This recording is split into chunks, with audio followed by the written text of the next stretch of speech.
Suicide note लिहून शनिवारी रात्री आत्महत्येचा बनाव करणारा व्यावसायिक भाऊ महेश शिंदे सोमवारी कुटुंबियांच्या संपर्कात.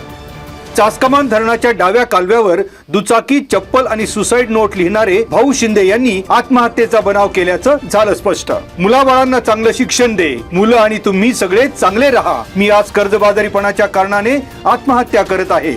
संगीता, तुला शेवटपर्यंत सांभाळू शकलो नाही, हीच माझी चूक आहे, अशा आशयाचा मजकूर लिहून शिंदे शनिवारी झाले होते बेपत्ता.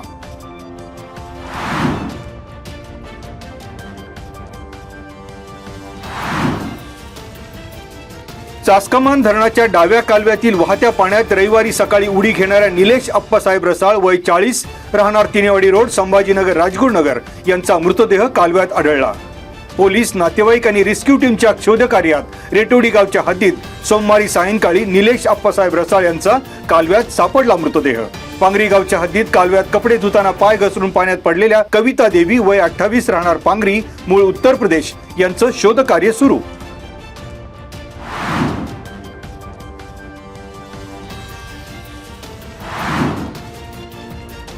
मानव बिबट आणि वन्यजीव संघर्ष कमी करण्यासाठी परसूल येथे जनजागृती आणि प्रबोधन कार्यशाळा.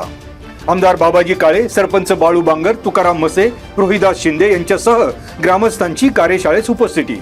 या कार्यशाळेत डॉक्टर सुमित्र तिजारे, सुशील सहारे, राकेश निमकर यांनी ग्रामस्थांना बिबट्याच्या हालचाली, सुरक्षिततेचे उपाय, वन्यजीव संवर्धनाचे महत्त्व याबाबत सविस्तर केले मार्गदर्शन. कार्यक्रमास वन विभागाच्या वनपाल सुवर्णा जगताप, माधुरी पिसाळ, वनरक्षक धीरज खेडकर, शीतल शिंदे, योगेश पाटोळे, ओम पवार, खांडे बराड, संजय जाधव आदींची उपस्थिती.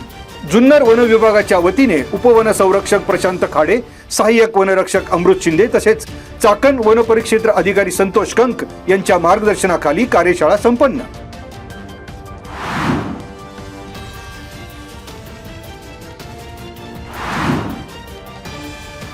नसरापूर येथील चिमुरडीवर अत्याचार आणि खालुंब्रे येथील 3.5 वर्षाच्या मुलावर अत्याचार आणि खुनाच्या घटनांच्या निषेधार्थ सोमवारी भीमशक्ती संघटनेच्या वतीने खेड तहसील कार्यालयासमोर धरणे आंदोलन करीत नोंदविला निषेध. अत्याचार आणि खून प्रकरणाची राज्य शासनाने तात्काळ दखल घेऊन दोषींना फाशीची शिक्षा करावी असे मागणीपर मुख्यमंत्री देवेंद्र फडणवीस यांच्या नावे निवेदन. भीमशक्ती संघटनेचे पुणे जिल्हाध्यक्ष विजय डोळस यांच्या नेतृत्वाखाली झालेल्या धरणे आंदोलनानंतर तहसीलदार प्रशांत बेडसे यांना देण्यात आले निवेदन.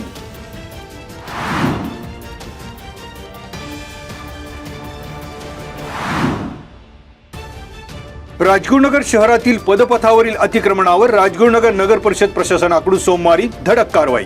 राजगुरुनगर नगर परिषद, खेड पोलीस ठाण्याच्या सहकार्य पदपथावरील विक्रेत्यांवर कारवाईचा बडगा. बजरंग दलाच्या पाठपुराव्यानंतर वाडा रस्त्यालगतच्या बँक ऑफ महाराष्ट्र नजीकच्या विक्रेत्यांच्या अतिक्रमणावर हातोडा. यावेळी बजरंग दल राजगुरुनगर शहराचे संयोजक निखिल तिगळे, सहसंयोजक आदेश शिंदे, वेदांत वाळुंज, बापू पाचारणे, आदेश कुंभार, साहिल टोपे, सिद्धेश लोहट आदींची उपस्थिती.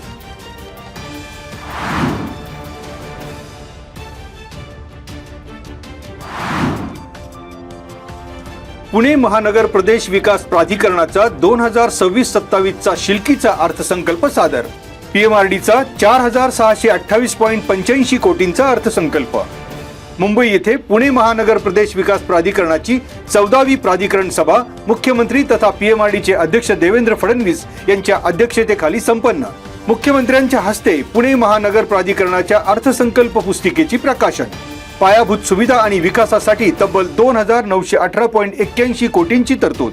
यंदा रिंग रोड, मेट्रो प्रकल्प, Katraj Yerwada twin tunnel, Lonavala skywalk, Pavana Indrayani नदी सुधार प्रकल्प, रस्ते विकास आणि गृहनिर्माणसह अन्य प्रकल्पांना गती मिळणार. पीएमआरडीए हद्दीतील गावांचा संरचनात्मक आराखडा पुढील 6 महिन्यात तयार करण्याचे मुख्यमंत्र्यांचे निर्देश. नागरिकांना जलद सेवा मिळावी म्हणून भूखंड वाटप, हस्तांतरण, एनओसी आदींचे अधिकार थेट महानगर आयुक्तांना देण्याचा प्रस्ताव मंजूर.